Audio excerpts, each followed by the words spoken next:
If you want to stay in the middle class, pay your debt off. Yeah. If you want to go to the top, learn to use debt. There's one of my favorite things. You obviously had Grant Cardone on there, and I loved it. Grant Cardone is so compelling to listen to. Very controversial, and obviously he's friends with my buddy Bradley. Okay. And Brad. one of the things he said, he had one of the most backhanded insults I've ever heard on your show. Do you remember when he's talking about Dave Ramsey? He goes, Oh, yeah. He goes, Dave's good if you want to stay in the middle class. I was like, Yeah. damn, bro, damn. He said, if you want to stay in the middle class, pay your debt off. Yeah. If you want to go to the top, learn to use debt. Yes. So Robert Kiyosaki was explaining this concept to me.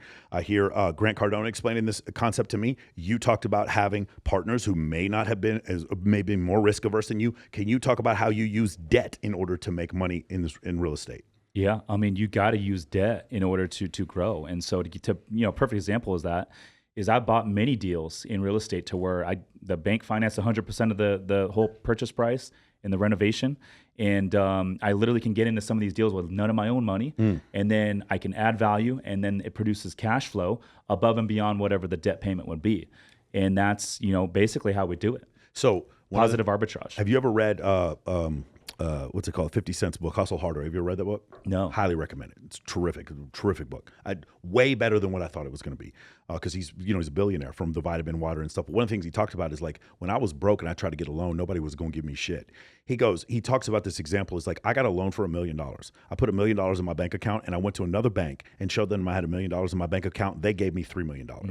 Is it like that? Is there like a point at which you are able to acquire these assets, and then once the bank sees you as like a reliable person to lend to, it just shoots up to now you have $10-20 million dollar line of credit? A lot of my audience might not be familiar. Yeah. What is that like? So it's two things. It's net worth, and then it's track record. Okay. So to get these real estate loans, they want to see some sort of track record with positive operating history. So the more deals you do successfully, the larger your scheduled real estate own gets, the easier it is to get the lending. The second thing they want to see is net worth requirement. So typically they want to see a net worth equal to or greater than the loan amount. Okay. Now, if you don't have it, it doesn't mean you can't get the loan. You just got to go partner with someone that has the net worth. Okay. Right? And so if you have those two things, the experience and you have the net worth, you'll be able to get these loans to go buy the real estate stuff.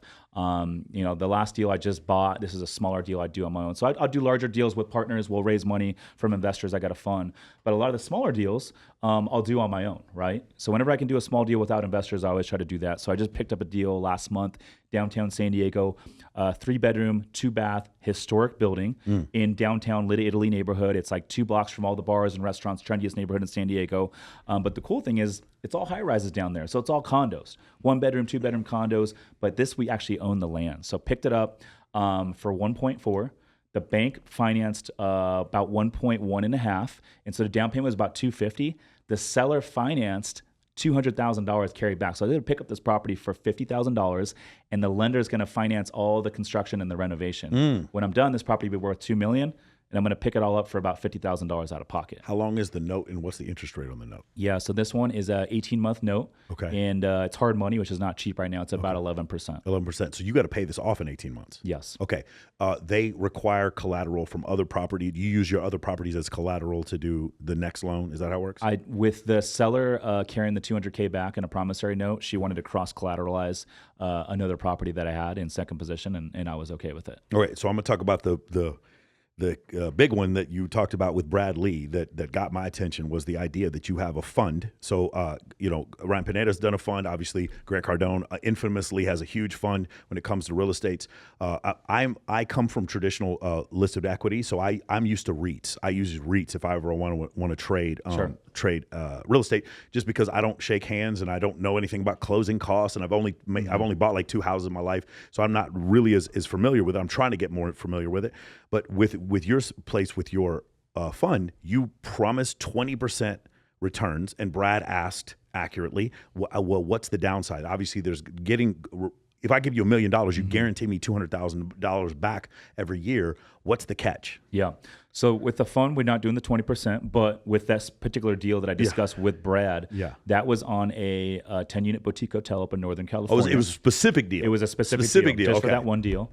And so typically when you go raise money from investors, you're going to give them some sort of equity, right? Got it. But with this particular property, we bought it so cheap. We bought it for 1.5 from a seller.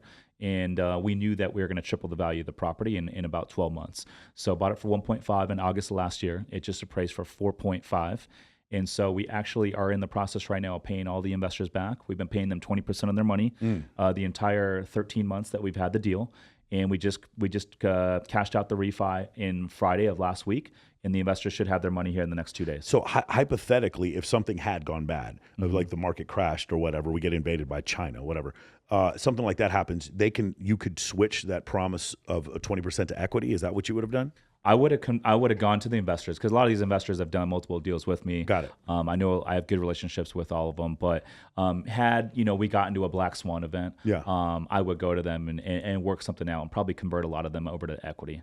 It's good to hear you say that, because that's why a lot of people are afraid to get into real estate, is because they're afraid of situations like that. And things are always going to go. You're always going to have problems. I mean, none of these deals I've ever done go according to plan. Yeah. But when push comes to shove, like, we always figure it out. That's what we do as entrepreneurs, right? And so, the more deals I get into and the more mistakes I make and get out of these mistakes, the more confidence I get moving forward.